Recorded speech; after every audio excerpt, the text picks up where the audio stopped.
fire away. I'm ready. Okay, commissioners indicated that during the interview process, you went out and took a look at the Stark County Dog Pound. Right. What were your first impressions? Well, the facility certainly needs some work. It was built in 1985, and as they mentioned, I actually had an opportunity to tour it in about 1999. We actually went through the facility, so I got to see it when it was still relatively new. But obviously over time, I mean, it's been 20 plus years that the facility has been there. So, you know, we're going to go through it and try to make it brighter and clean it up and make it more friendly to the people who are looking for animals, and hopefully encourage people to come in and visit with the facility. Like I said, I spent about an hour there last week, and really to get into, I want to get into it, meet with the staff. There's a group of volunteers there, Friends of the Pound, who do a fantastic job there. They come every day and work with the animals and socialize them and do those things to try to get them ready for adoption and hopefully find them home. So we'll continue that process. But I think the first impression when I walked into the place was that it does need to be brightened up. The kennels need to be looked at, see if maybe we can do some things to make it look more attractive to people who are coming in to adopt. Certainly. Can I ask how old you are? And You can ask, but that's I'm sure somebody around here knows, but I'm you know. 51, actually. Do you have a birthday coming up any No, soon? not till next year. Okay. And where were you a dog warden in the past? Portage County. Okay. Where are you working now? I'm You're- start here. I'm not working right now. Okay, so you're retired. I left Portage County. Yeah, well, no, I'm not retired. I left Portage County in June of this year, first part of June, and I took a little sabbatical for the summer, and now I'm back to work. Why did you leave? Why did I leave? Actually, the Board of Commissioners, I was the Director of Homeland Security and Emergency Management. New staff, a new member of the Board of Commissioners came in, and they made some changes and actually released me from that position and put someone else in that position. So. By the way, I have some resumes in the boardroom if anybody. Which position was that again? I was the Director of Portage County's Office of Homeland Security and Emergency Management. Do you know why they? No. Okay. And also in Portage County, you were the dog warden, but at a previous Yeah, time. my snapshot of my resume basically. In 1984, I started with the Portage County Sheriff's Office. Worked from 84 to 95. In 95, I became the chief dog warden, the dog warden, I guess they call it. And I was that from 95 to 99. Then moved into a position in 1999. The Board of Commissioners created a Director of Security Services position. And so I moved into that, oversaw security of the county buildings, excluding the courthouses, which are maintained by the sheriff. Did that until 2006, and then I was appointed as the Director of Homeland Security. Did that till June. Do you live in Portage County? I do. Are you going to remain a resident of Portage County? At this time. Mm-hmm. And which community do you live Edinburgh Township. in? Okay. Just a little, I guess you'd call it a little north of Alliance. Is that where Palmyra is? Palmyra is to the east of Okay. Edinburgh, but yeah, in that That's where same you live southeast now? school district, so it's in the southeastern corner of Portage County, just north of Alliance. When did you serve as the association president? In 1999. Okay. In 98, I was the president-elect, and then in 99, I served as the president. Now, why did you go to 77 other different dog warden positions? Well, one of the things when I was president-elect, the then president, John Silva, who was from Cuyahoga County, we just wanted to, the association was a statewide association, and we certainly felt that it was important to have input. Not all the dog wardens attended the association meetings. We're part of the Dog Wardens Association as part of CCAO, County Commissioners Association. And so we really wanted to get input from as many dog wardens as we could, had conversations with them, obviously invite them to be a member of the association, active member.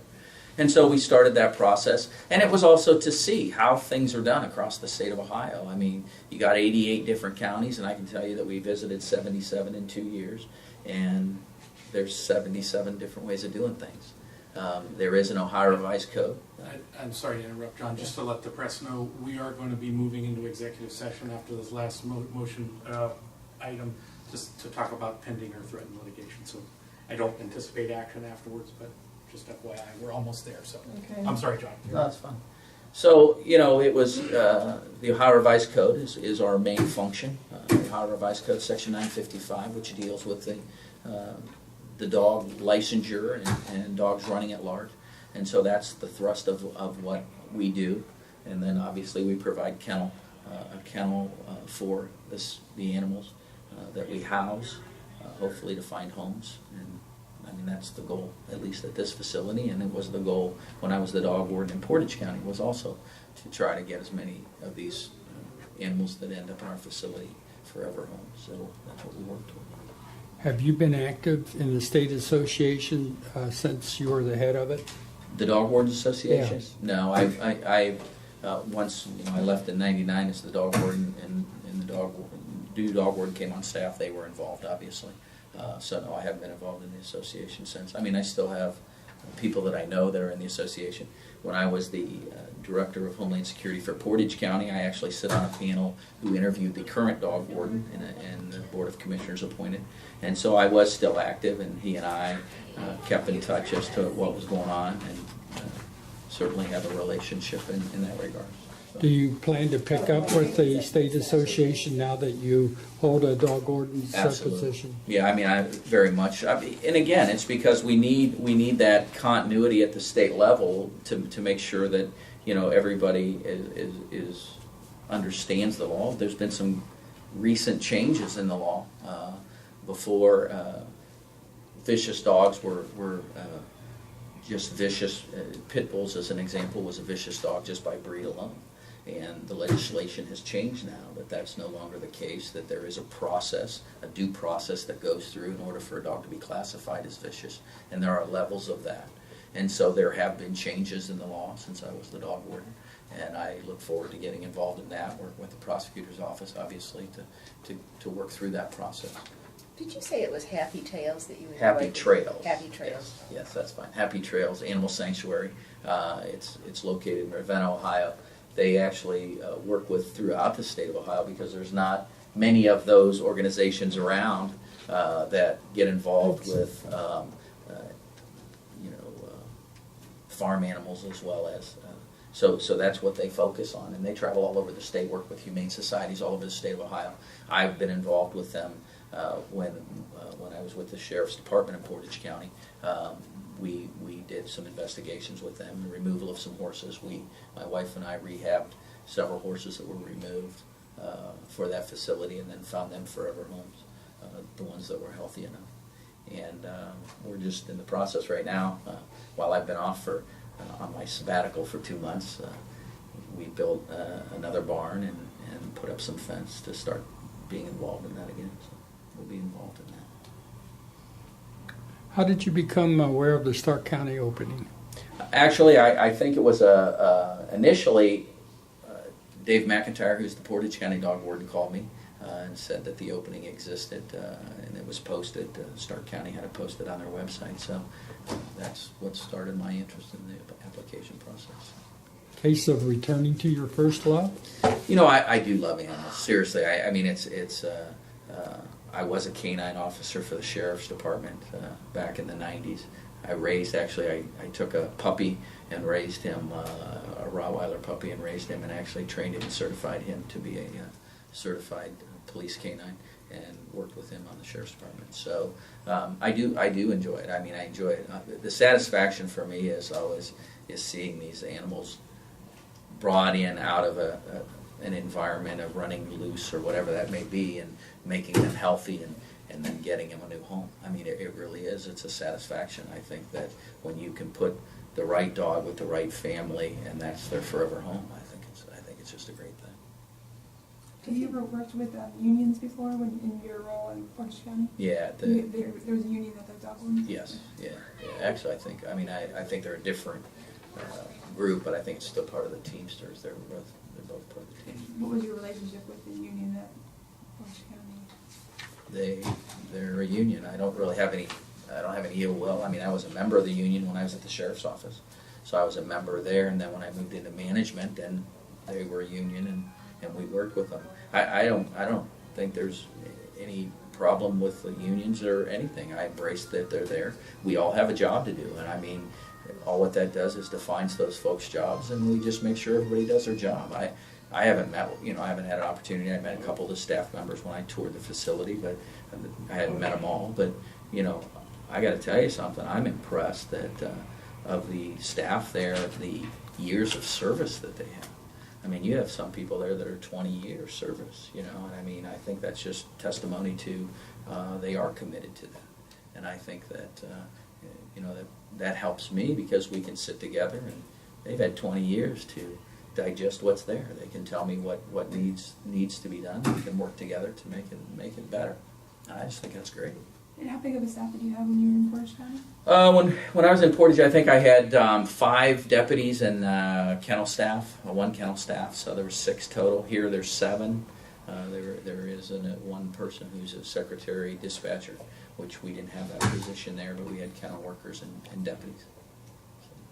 What do you think the hot button issues are for dog lovers and just people generally in the community that care about how the county cares for stray and abandoned animals? I can't speak for here because I haven't had an opportunity to visit with people, but I'm sure that as you folks get the word out that I'm the new guy, they're going to come and talk to me. So, and I encourage that because again, I mean, I think a lot of what happens is perception, and I think the issue for me has always been I don't, you say the dog pound, and you use that word pound, then you think of 101 Dalmatians, you think of these negative things, and this is a kennel facility. It's not, you know what I mean? And I think that that's what we need to establish, that, we are a kennel facility, that we're providing a safe place for these animals. First off, we're catching them running loose. They're running in traffic, they're running, they're in dangerous situations, and we're rescuing them out of that situation. So that's the first thing. And then we're trying to find them homes. I mean, we're trying to match homes, and I understand, and we started in Portage County working a lot with rescue organizations, and I understand here in Stark County they do as well. I mean, not only do they have the Friends of the Pound organization, but there's some rescue groups too that take animals occasionally through here, and I need to find out more about that. But that's a good situation, obviously, because they are specific to that scenario and finding homes, and the goal is to get those animals out of that shelter as quick as you can. I mean, even if they go to a rescue organization, those people are better sometimes equipped to then find them homes because they have some dialogue with people who are looking for those types of animals. So. Thank you very much. You're welcome. Do you have any awareness of problems that have existed historically in Stark County between the commissioners and certain members of the community who have worked as volunteers at the Stark County Dog Pound? No, I don't know anything about any of that. Have you worked with volunteers in terms of, I didn't know, at Portage County, did you have volunteers there that also came in and helped? We didn't really have a big volunteer program when I started at Portage County in '95. There just wasn't, and we didn't have that. I can tell you that Dave McIntyre, who's the dog warden there now, has done some fantastic things. He's actually working with a program there, North Coast Medical Center, who actually has a vet tech program. And so they actually come out and actually work in his facility. One of the things that I was very proud of when I was the dog warden in Portage County is I designed and oversaw the addition to the Portage County Dog Pound. And so one of the things that was critical to us when we were designing and building that facility was to have an area, a clinical type area, so that, as my goal at the time, and I applaud Stark County, was to get a vet on staff. And now I come here and they have a vet who's very active here in Stark County, and I'm excited to work with her here and see where we can take that program. It always bothered me as the dog warden, when I was the dog warden in Portage County, that we didn't have the ability to alter animals before they left the facility. And so in reality, we could quite potentially have been contributing to what we were trying to stop, which is dog overpopulation and breeding and that type of thing. And so, it's always nice if you could get, and Franklin County does it because they are so close to the veterinarian school down there in Franklin County, but they actually alter every dog before it leaves the facility. So they can say without any hesitation whatsoever they're not contributing to the pet overpopulation because they're altering the dogs before they leave the facility. Is that a goal for you here? Well, I'd love it to be a goal. I mean, it's just, is it economically feasible? I mean, first off, and again, the unfortunate part is there's too many animals and you have to make some tough decisions on euthanasia, obviously. We like to restrict it to sick or animals that aren't, that are more feral and not necessarily pet-friendly type animals. So you try to limit that. You see how social the animal is and make those tough decisions to do that. But also to be able to alter the animal before it leaves it would be a great goal.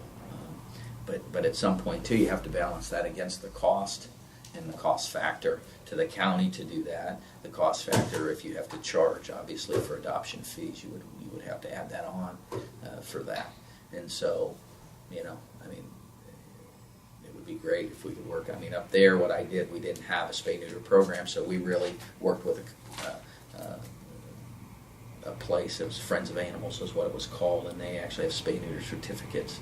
I think they were out of, I can't think, some northeast state, but you would buy the certificate, you would take it to a participating veterinarian, and they would alter the animal for the certificate cost. And it was low cost, so it was $35 or $65. And then the vet would submit the certificate back to Friends of Animals, and they would pay the fee then. So, I mean, that was good because that encouraged, obviously, responsible pet ownership. Following up on what I think is an implication of Kelly's question on your relationship with unions. It's my experience in our local situation, there's been some testiness between the union employees at the dog facility here in Stark County and the volunteers. Okay. A little bit of sensitivity about whether the volunteers were getting into areas that the workers thought was in their job description. Have you had any experience with dealing with that kind of a problem? No, but I mean, I guess at the end of the day, you still have to look at what the contract is. There's a contract, it exists, and there's a policy, and we have a great legal team in the prosecutor's office, and so you take those concerns, and people protect their job. I mean, I don't have a problem with that. They want to make sure that they're going to have a job and that they're going to be treated fairly, and there's nothing wrong with that. And the volunteers want to help out so it's just a balance. It's a matter of sitting and listening and educating people and making them understand and a level of comfort. And I don't see that being a big issue. I think what happens is people don't communicate, I mean, it's just, it gets to the point where there's hurt feelings and they don't communicate those feelings to each other. And so now it just becomes something bigger than it needs to be.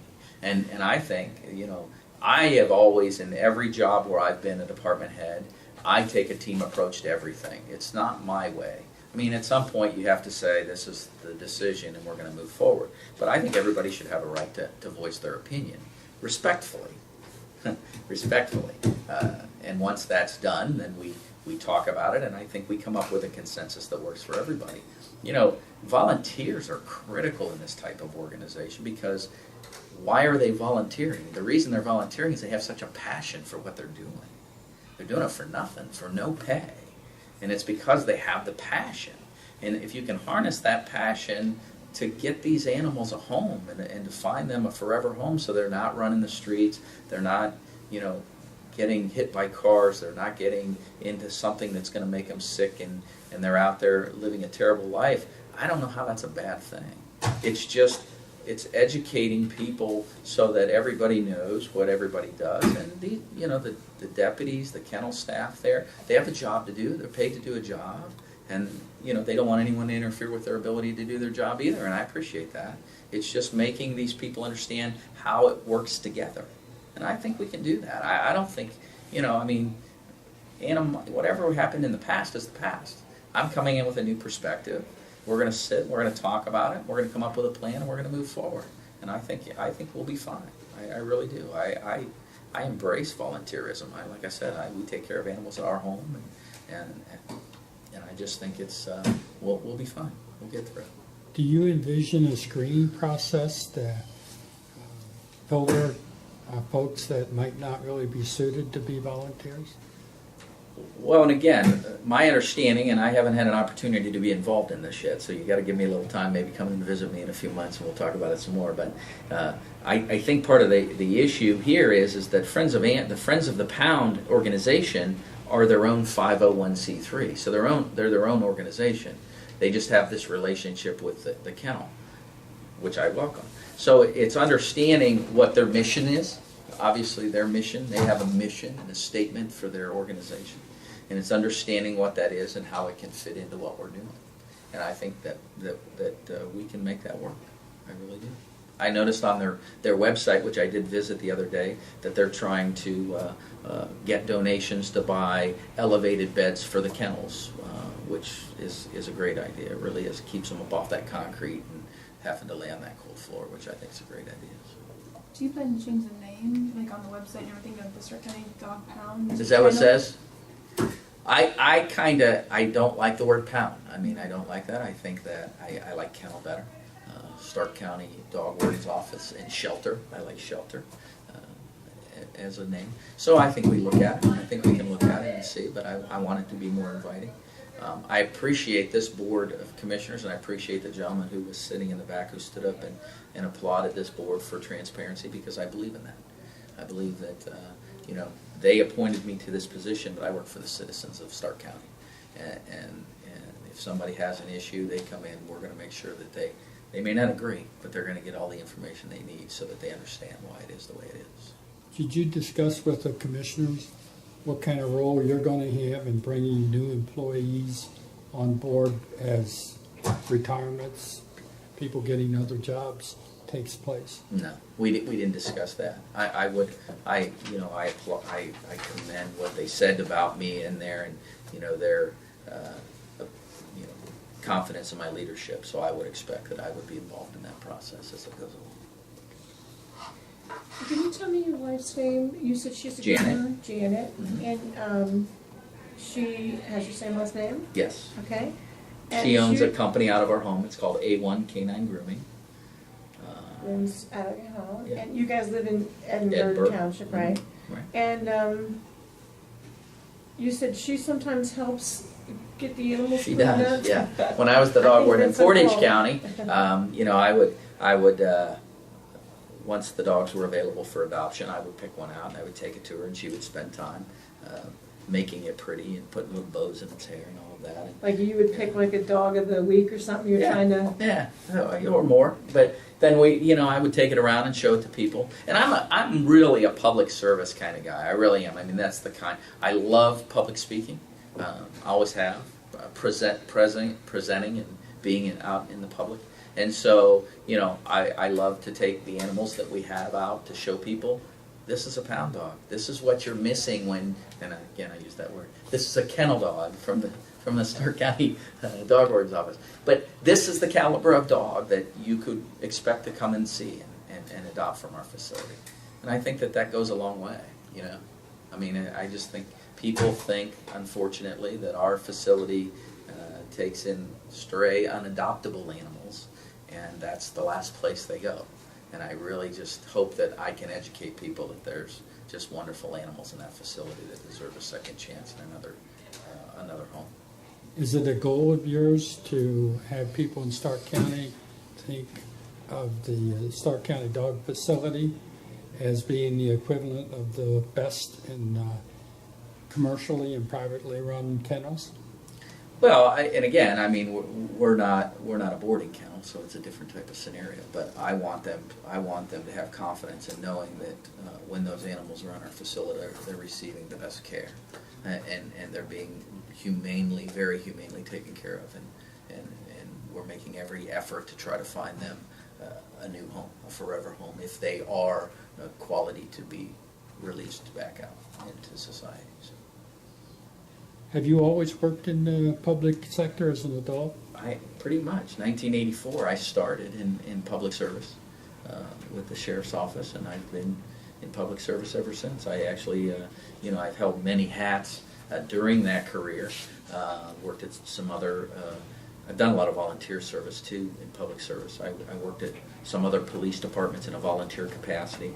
I was the chief ranger, park ranger for the Portage Parks District. As a strictly volunteer position. They have a wonderful program up there, but very limited resources. And so I worked with them. So yeah, it's always been public service. Do you anticipate working with any more rescue agencies, or do you think you have enough? I mean, I don't know how many are involved right now, so I really Right. can't speak to that. The Friends of the Pound, I don't think are the exclusive organization. No. I think Reagan was, I interviewed her on the topic, and she had actually reduced the amount of dogs that were euthanized somewhat from the Through previous dog warden. And she had mentioned that she started working with a couple extra rescue agencies. She partnered with them to help get the dogs. A lot of times, and housed. I know in Portage County what we did a lot of times is, if we had a breed-specific dog come into the facility, whatever that breed might have been, we can use Rottweiler as an example, but what we really tried to do, if we had it past when it was available for adoption, because by law you have to keep every stray for 72 hours. Now, owner surrender doesn't follow that same policy, but with strays they have to stay at least 72 hours. Now, at that point, when they are now adoptable, we used to reach out to organizations that were breed-specific rescue groups, and I can tell you that in Portage County, they came from other states to retrieve dogs from that facility. And again, they might have been older dogs that maybe didn't have the cute puppy ability that people look for when they're looking for a new dog or whatever, and so they would take them and find them homes through their rescue organization. I think I would adopt a dog that's already trained at this Yeah. point in my life, the Yeah. hours I work. Absolutely. Yeah, puppies Absolutely. are cute, but Yeah. the breed specific now, you're just looking at them and with your own expertise, the best of your knowledge, you're assuming that those are Yeah, and even if it's questionable as if they're a crossbreed or If they're not, showing if more they of that show breed and lean temperament, towards something, mhm. rescues are pretty good about wanting to step in and help them, help out. So. What do you think about adopting pit bulls? Well, it's first off, pit bull is a negative connotation. There is no such animal. There's American Staffordshire Terriers who have been given that name, pit bull. To my understanding, there's not a registered AKC, UKC designation for that breed. The challenge I had when I was the dog warden before was we were to determine what was and what was not a pit bull for breed-specific type dog. Now, that excluded every other type of breed.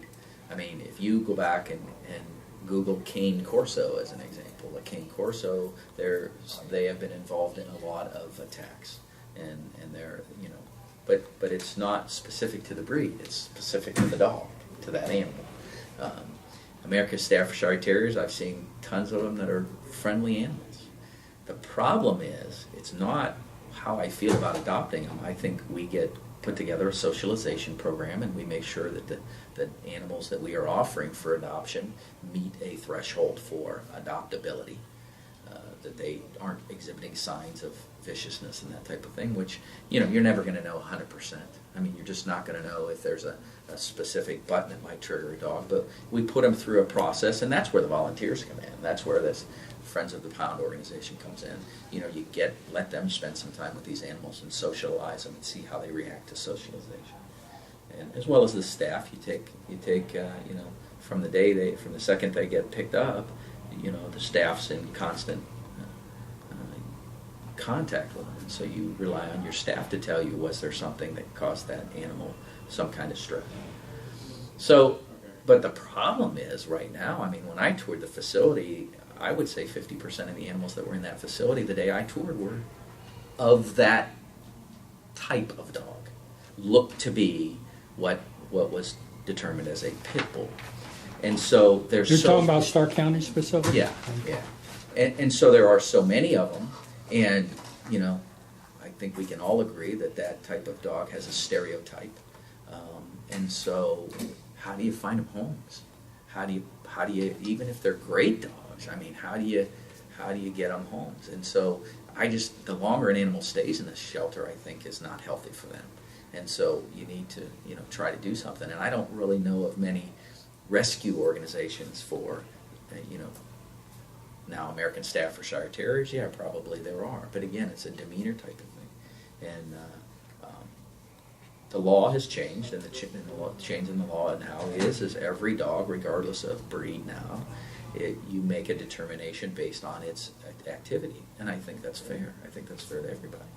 And so there's a due process now that allows that if a dog has been determined that it is aggressive or menacing or vicious, that there's a process where someone can come in and argue to the courts now, and then the courts make that determination. So, Do you have any thoughts on what to do with all those pit bulls then? I mean, if you have any thoughts of how to better... I don't know, but you know, and that's the unfortunate part. Obviously, I mean, I'm going to be working with the veterinarian, who I think has a lot of compassion. She seems to be a wonderful lady. And the few times that I interviewed here and got to speak with her, I didn't really get a sitting down with her, but I'm sure after next week I will.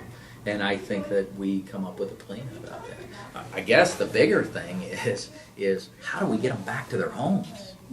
You know, it's not how do we get them adopted, it's why are they running stray, and what can we do to get them back to their owners? Because I think part of the problem is owners don't want to come and claim them. They're afraid. I'm afraid to go claim my animal because it was running loose. I might be in trouble.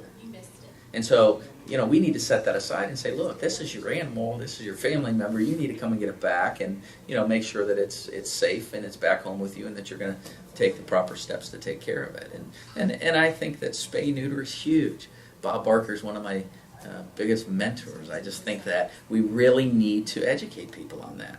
You know, a lot of people won't spay and neuter their dog because they think it changes their demeanor, you know, but that's just not true. It's just not true. Altered animals don't, in my opinion, and I'm not, you know, animal behaviorist, but I can certainly say that, you know, the first thing that I do in any dog that I've ever owned is make sure they're altered. That was the very first thing that I did, and I've never seen any change in behavior in altering my animals. So. What is your viewpoint on euthanasia policy? Well, I think that, first off, I want to say that I want it to be a last resort, certainly. Unless, obviously, it's a sick or injured animal, it's an aggressive animal, then you have no choice. I mean, there's nothing that's going to, you know, and that's what's nice about having a vet on staff and a vet tech on staff. You know, they can evaluate these animals, and if we have to make that decision, we make it as a team. And it's a team decision, and we make that decision, and we move on. But dogs that are adoptable, I think, and I think that we try to make every attempt to find them a home. I mean, but at some point, you know, when you're overcrowded and you've had animals for weeks and months at a time, you know, there's a reason the animal's not being adopted for whatever reason, and we might have to make that tough decision. Trust me, it's not something anyone enjoys making the decision to do. It's just not. But because we have irresponsible pet ownership, it's a decision that we have to make because of their irresponsibility. Will that be a one-person decision, i.e. yourself? Absolutely not. No. Now, at some point, if we have, you know, obviously an inconsistency about it, we're going to talk about it. But you know, the final decision, it has to be mine. As the chief dog warden, it has to be my decision. Hopefully, though, that, you know, we all come to a consensus. You know, because if they have any feeling that we can find it a home, I want to find it a home. Tell me how. Let's get it on. I'm hoping to be able to work with the media, the papers and stuff. Maybe we can run a weekly dog of the week. I certainly would love that.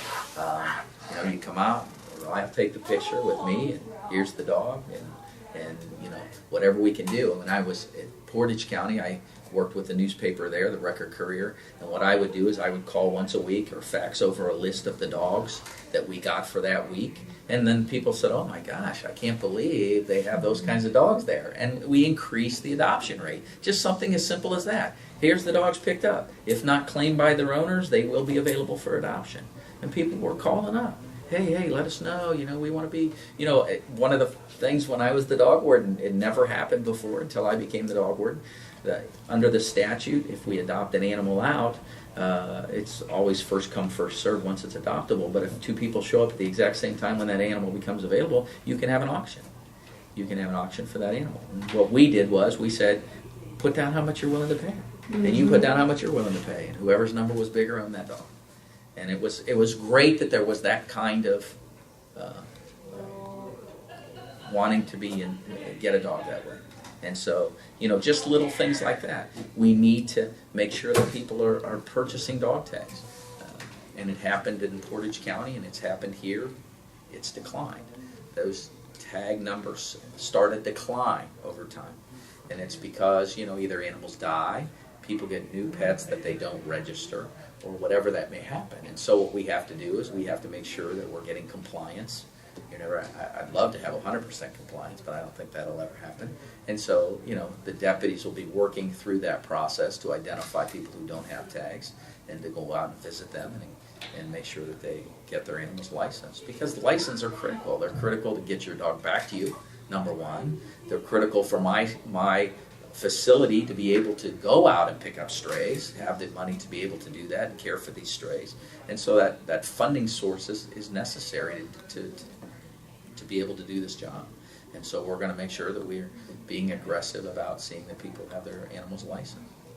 Do you happen to remember your adoption rate or your kill rate when you were in Portage County? No, I don't. Every Every year it changed. I know that it was higher when I came in, and we worked hard to get that number down, but it also changes based on the number of dogs you take in year to year, obviously. It changes based on, what type of dogs you bring in, if they're not adoptable, and doing those types of things.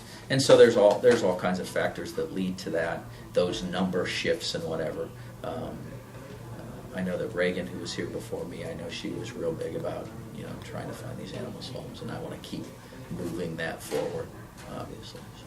Well, when you're ready to have, an open house, you're gonna let the press know, absolutely. right? Let us all know. And Absolutely. also, I'll have to check with my executive editor, but I don't think it'd be a problem for us to do a dog of the week. I mean, I'd love to do it. dogs always get good ratings. I got to tell you something. They sell This is a so- story one of the judges in Portage County told me. He said, if you have an abuse case involving a child, in the courtroom will be the people involved in that case.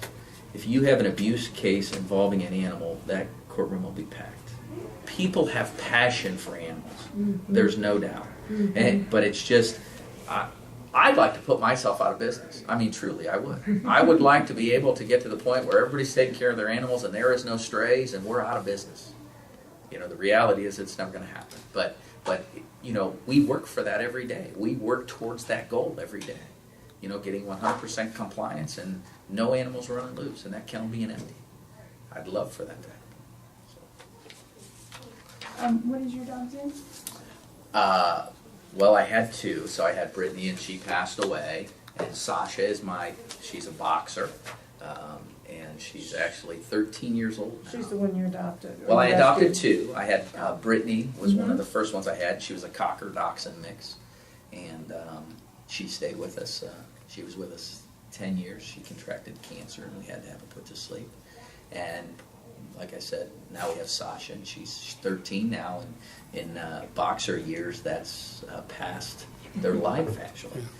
Normal rate is about 10 for a boxer, but she's still, you wouldn't know it, she's like a puppy. A lot of gray now, obviously, as we all get as we age, but just as a great dog. Couldn't have been a better animal. I got her out of, she was a stray, and we got her, and has been an excellent, I have a son who is autistic. He'll be 18 years old in September, and so he grew up with her, and her patience with him is just incredible. Her patience with my grandchildren is incredible. She continues to just, she has no aggression whatsoever towards any of them. And it's an amazing, she was an amazing fit for our family. She truly was.